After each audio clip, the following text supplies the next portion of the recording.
Welcome back to Boilers and Beyond. I'm Jordan Jones. We are nearing the end of July, and that means football season is just around the corner. Big Ten Media Days will serve as the unofficial start of talking season this week, and of course, we are going to talk about what to expect at Lucas Oil Stadium on Wednesday and Thursday this week, but for the last time before football really gets into gear, we're going to talk a little bit of Purdue basketball on the show today. The European trip is coming up in early August. We're going to talk a little bit about that and what matters for Purdue as they head across the pond, and where are the Boilermakers now as they go into one of the most pressure-packed seasons that you could really ever imagine for a Purdue team. So a good amount to get to here today. Next week on the show, we will start the countdown to kickoff series. What is it? I think 5 weeks. We've got 5 different episodes set to preview the season that will culminate in game week with some bold predictions for the season. And of course, previewing Purdue's season opener against Fresno State. So an exciting time here on the show. Be sure that you're following along on Twitter at Boilers Beyond. Going to have a lot to talk about there, especially with fall camp getting started here soon. And be sure to subscribe wherever you get your podcasts, because with all of this, you won't want to miss an episode. A lot of good stuff coming up here in the near future. And then during football season, the plan is to still do 2 episodes a week, do more of an instant reaction show on Sunday morning, Saturday night, depending on the game, and do a midweek show, just kind of some overall thoughts, and then preview the next one. So you're going to want to subscribe so that you don't miss a thing, available wherever you get your podcasts. But as I said, for the last time before we really get into football stuff, we will talk some basketball here today. Purdue getting ready for its Europe trip, a trip that I think has been postponed twice. Once because Purdue could not go due to COVID, and then last year I don't think Purdue really had enough players healthy to go over to Europe during the summer. So they finally get to go over this year, an 11-day Europe trip. Purdue will play 4 games over there. Beforehand, Purdue gets 10 official practices. And, I say that not really knowing what the difference is between an official and an unofficial practice is at this time of year. They're there, they're doing stuff, their coaches are involved. That's how it always is. So I don't really know. I don't know the real difference, but there will be an open scrimmage. I think that's the first weekend of August. Purdue's going to have its Alumni Day event, an alumni game, and then the team will scrimmage afterwards. So, if you're so inclined, you can go see that. But, the notable part of this trip is that Purdue's going to be without Zach Edey. He will be playing with Team Canada in some type of international competition. I can't remember exactly what the event is, but he's going to be with Team Canada. So Purdue will go over there without its best player, without the reigning National Player of the Year. Going to be interesting.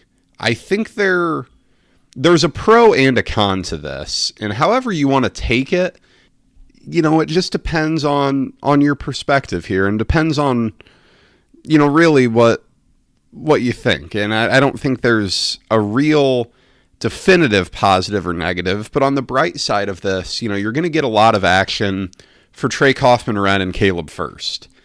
And, to a lesser extent, Mason Gillis, but I think Trey Kaufman-Renn and Caleb Furst are the two who are really going to see benefits from this, because you can start getting them some minutes together. I think that's something that Purdue's going to try to do this year a little bit. By all accounts, Trey Kaufman-Renn is going to play more of the 4 this year.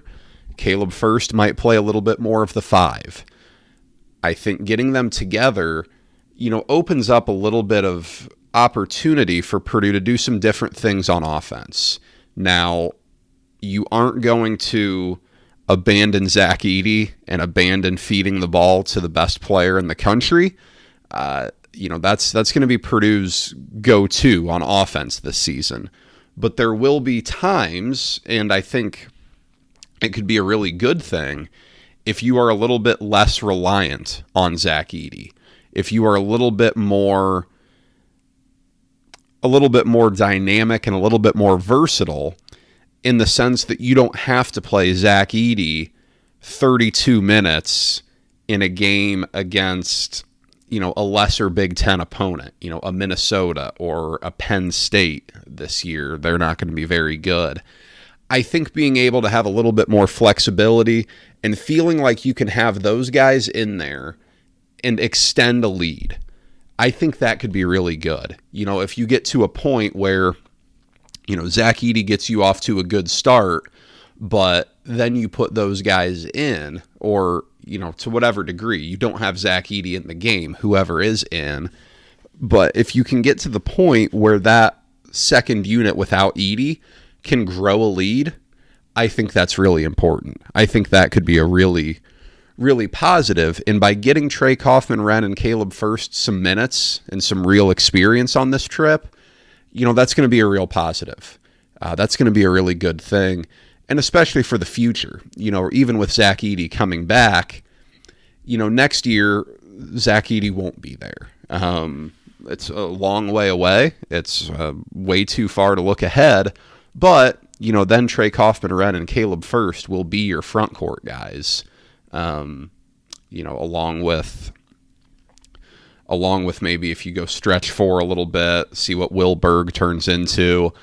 You never know. Cannon Catchings, maybe if you look out in the future at the four, but going to be really interesting to see those two get a good amount of action together. But I think the downside of this is that, you're going to play these games without Zach Edey, but, as long as Zach Edey stays healthy, how realistic is this to get all of this experience without him when during the season, he's the focal point of your offense. He is the best player in the country. I think that, while it's a good thing, you look at guys like Lance Jones, Camden Heide, and Miles Colvin. They're your three newcomers, and none of them have played in a game with that type of a force in the paint. Someone of that stature, both literally and figuratively. With Camden Heide, he practiced with Zach Edey last year, but as we know, a game situation is much different than a practice situation. For Lance Jones, he's a guy who's played a ton of college basketball, has logged a ton of minutes, played in a ton of games at Southern Illinois, but he's never played a minute with a 7'4", 290-pound monster in the middle of the lane. That's something he's never done before. It changes the way your offense flows. And even if Zach Edey does a little bit more and comes away from the basket a little bit more this year, that's something that's entirely new to him. And for Miles Colvin, everything is new right now. He's played in some USA basketball stuff to get him some good competition there, but largely playing at a smaller high school in Indianapolis, playing on a smaller AAU team, not playing much on circuits. It's going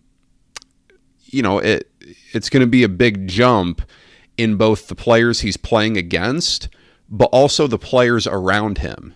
Zach Edey, being kind of the main topic of that, but even, playing with other Big Ten caliber players is not something he's done a ton of. So getting them some experience with Edey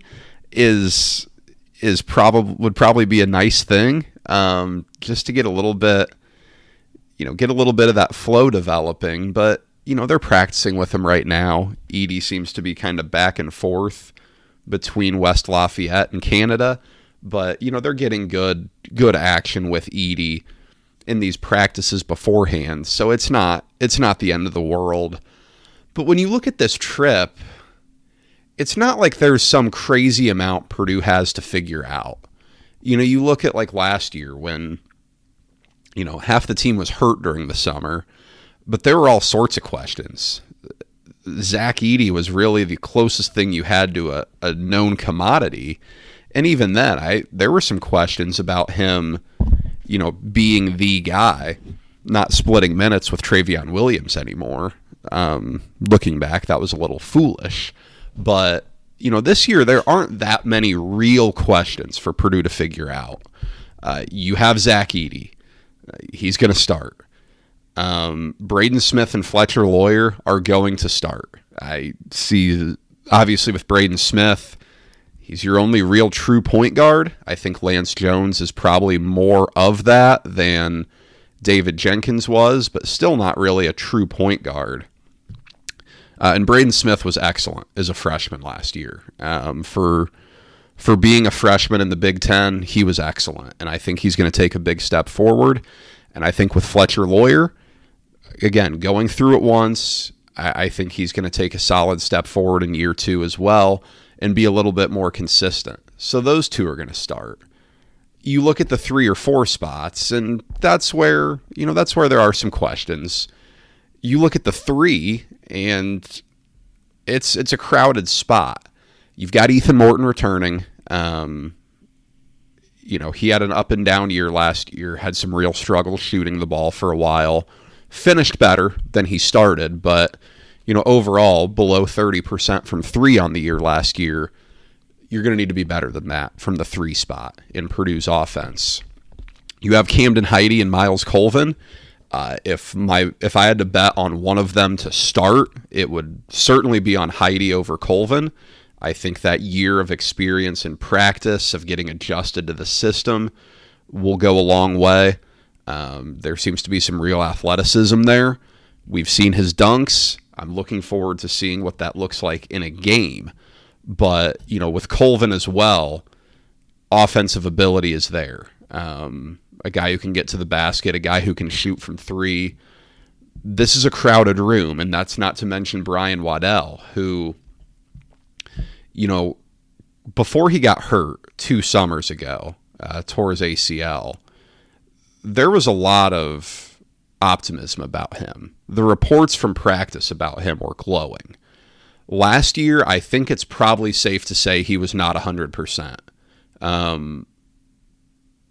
Just based off what the feedback, the early summer practice reports that he's looked really good and has looked a lot more comfortable out there, I think it's safe to say he might not have been 100% last year. So, can he push for minutes? We'll see. It's a crowded room, especially, when you look at these guys, like, I don't know if Heide or Waddell could go play the 2. I think Morton and Colvin maybe could, but I don't know that Heide and Waddell could. And there's not room to really go up at the 4 necessarily. You could in like a small ball situation, but I don't think you will a ton because that's a super crowded spot as well. I mean, that's a 3-man competition. Now, if Caleb First is kind of going to be your backup 5, okay, we'll see how things play out, but could Trey Kaufman-Renn push for that starting spot? I think with Mason Gillis, we know what he is. He's a known commodity at this point. He's a very valuable piece, but, we'll see if Trey Kaufman-Renn or Caleb First, it's not out of the question that First plays there. There's probably more upside there. The question is, are they ready to reach that upside?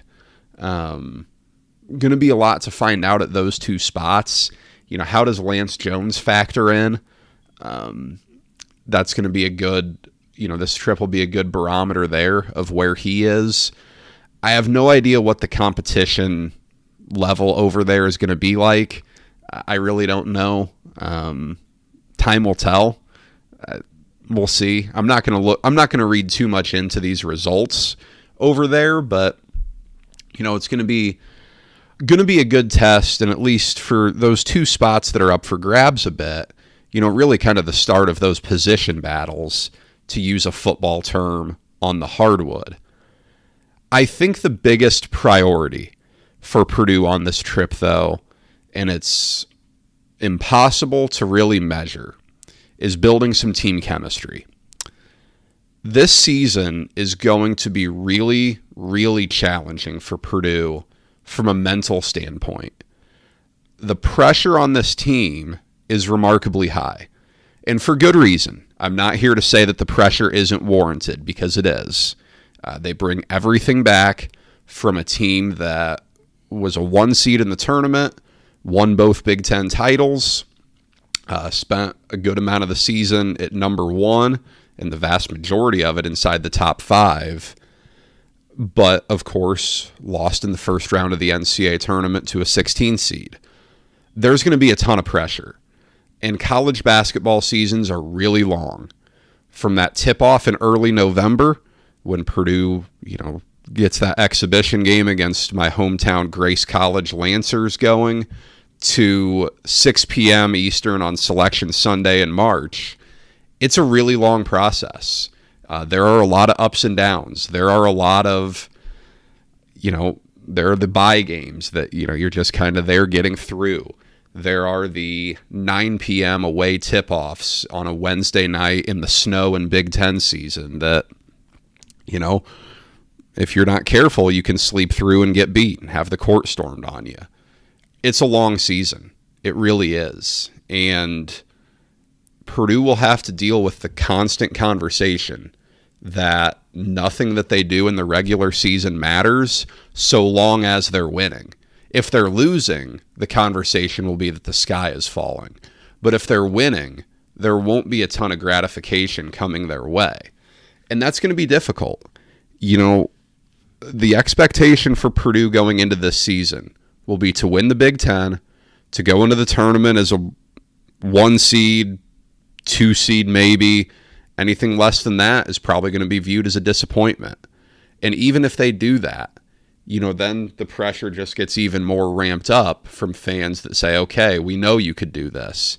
Now go do it in the NCAA tournament. You look at the temperature of the fan base right now, and it's a pressure cooker. The past week on the message boards or so, it's been brutal. It really has been. Fans are going at it. Fans are already on edge about this season, and understandably so. It is a critical year. It's a big one, but that pressure is going to be there. Purdue felt a pretty high degree of pressure 2 years ago. Going into that year with Jaden Ivey returning, with Travion Williams, Eric Hunter, Sasha Stefanovic as seniors, there was a lot of pressure on Purdue. And I don't know how well they necessarily handled that. I don't think the team chemistry was fantastic on that group. It seemed pretty apparent from afar that when adversity hit a couple of times, it was not the most cohesive group. I don't think it's a great comparison between those two teams because I think the personalities are much different. You had some really big personalities on that year's group that, didn't always mesh together well. I don't think that's going to be a problem this year, especially with a real alpha leader like Zach Edey, who isn't necessarily the most self-absorbed. Definitely not as very team-focused guy in everything he says. So I think that's a real positive. But it's going to, the season's going to be really taxing on them. There's going to be there are going to be ups and downs. There are in every year. And how Purdue handles those downs is going to be critical. I don't know how much you'll ever be able to tell about team chemistry coming off of this trip. Certainly it's not like anyone's going to come out publicly and raise red flags about it if there are issues, but it's going to be really important to get this season started on a good note in the sense that the group is together and, really can handle the ups and downs well. Turning the page to football, though, where the season does begin this week with Big Ten Media Days. Always a fun event, the unofficial start of talking season, where fans start to really feel that buzz that college football season is near. Wednesday and Thursday at Lucas Oil Stadium, Big Ten Media Days. Ryan Walters and Purdue go on Thursday. Right around lunchtime, Walters takes the podium, and he will have Hudson Card, TJ Sheffield, and Sanusi Kane with him down there. These events aren't what they used to be. You see it with all of them. SEC Media Days is kind of the one that still feels like a big deal, but still not what it used to be. Nonetheless, football season is near. Even though the access is far more than it used to be, when these media days really meant a lot. Now there's year-round, pretty much daily coverage of these programs. It'll be good to hear from Ryan Walters nonetheless. It's a sign that football season is near. It warms the hearts of many of us, knowing that kickoff is just around the corner. And what I'm probably most looking forward to is hearing the new Big Ten commissioner talk, Tony Petitti. His first Big Ten Media Days, we haven't really heard much from him so far, and of course there really hasn't been much to talk about yet.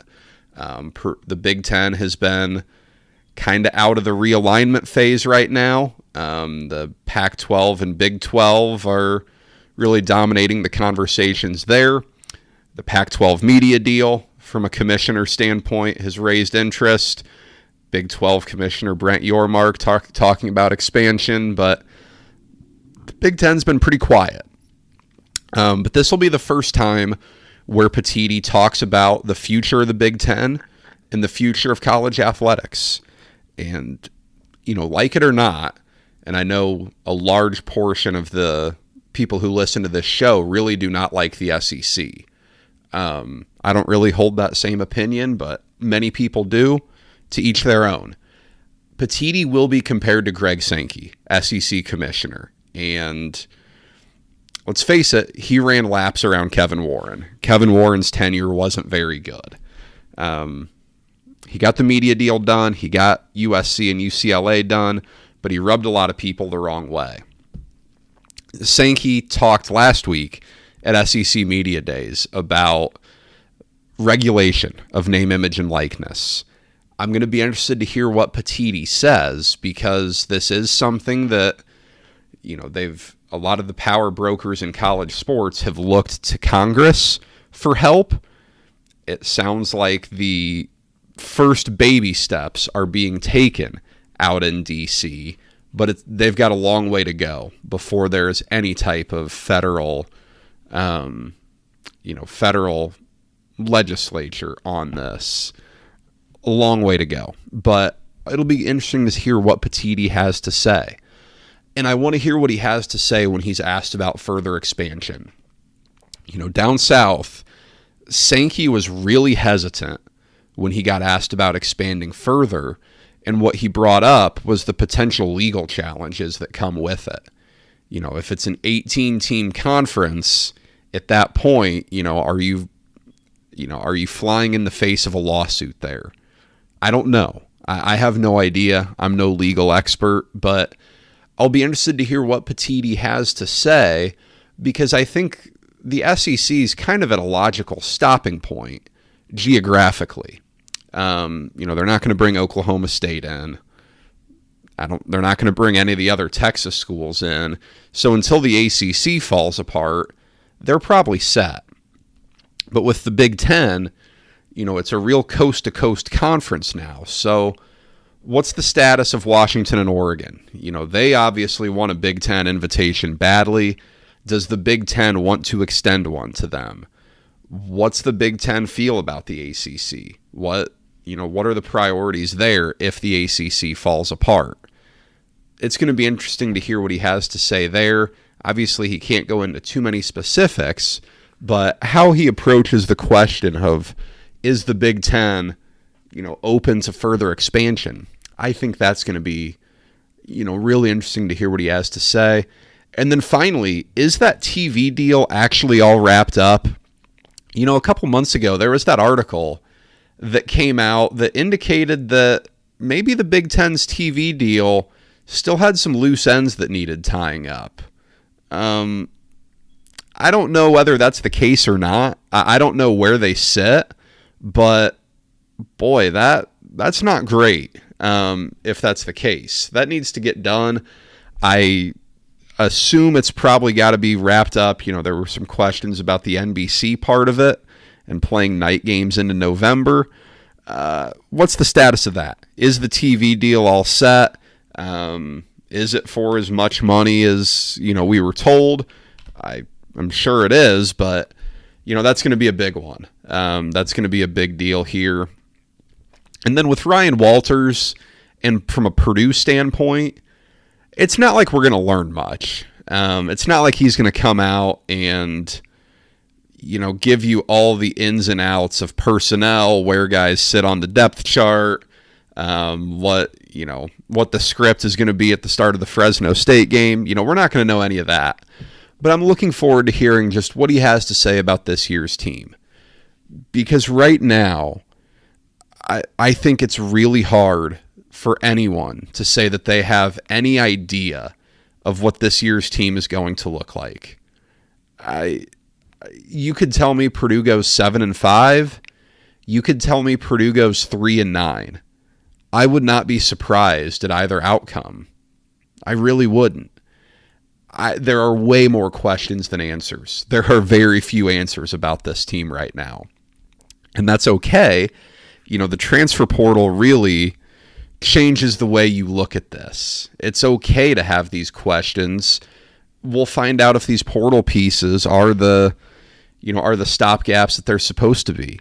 But I have no idea what this team's going to look like. So what does Ryan Walters say? He's going to say all the right things, but sometimes you can get a sense if a coach is how confident they really are. With the players, it's not like you ever hear much from them, but Hudson Card is there as the unquestioned leader of this team. I'm going to say it again quite a bit over the next 5 episodes previewing the season. This team is going to go as far as Hudson Card can take it. I don't see any way where this team has a nice year without Hudson Card being a better than average, maybe not great, but in that good category. Without a doubt, a top half of the Big Ten quarterback, probably pushing, in the top 5 there. I don't know if you'll get above McCord or McCarthy, but, pushing in that range, Purdue needs that. So seeing Hudson Card there as the leader of the team is going to be big. We'll have the Big Ten preseason poll come out there. Purdue's going to be towards the bottom of the West. Northwestern will be 7th. I would think Purdue's either going to come in 5th or 6th, depending on where Nebraska is. There are a lot of questions about Purdue. There are a lot of questions about a lot of the West. Let's not act like it's just a Purdue thing, but with a new coaching staff, with as many transfers as Purdue took, with as much production departing as Purdue has departing from last year's team, there are going to be questions. Purdue's probably going to fly under the radar a little bit, and I think that's a good thing. I think that's a really good thing. Most of the conversation is going to be on Michigan, Ohio State, Penn State. Is Michigan really the team to beat this year? And then is Penn State capable of making a push at winning the Big Ten? That's going to be the bulk of the conversation. On the West side, Wisconsin's new look offense and Brian Ferentz's contract stipulations. That's what the conversation's going to be. So, nonetheless, it's going to be good. I'm excited to at least hear these coaches talk, at least, feel like we're almost there, because we are. I'm recording this Sunday. We're 41 days away from kickoff, As I said, the next 5 weeks, all preview episodes. So we're going to talk all things Purdue football. Next week, we've got 10 big questions before fall camp, and I've got some questions in the mailbag from you guys that I will get to.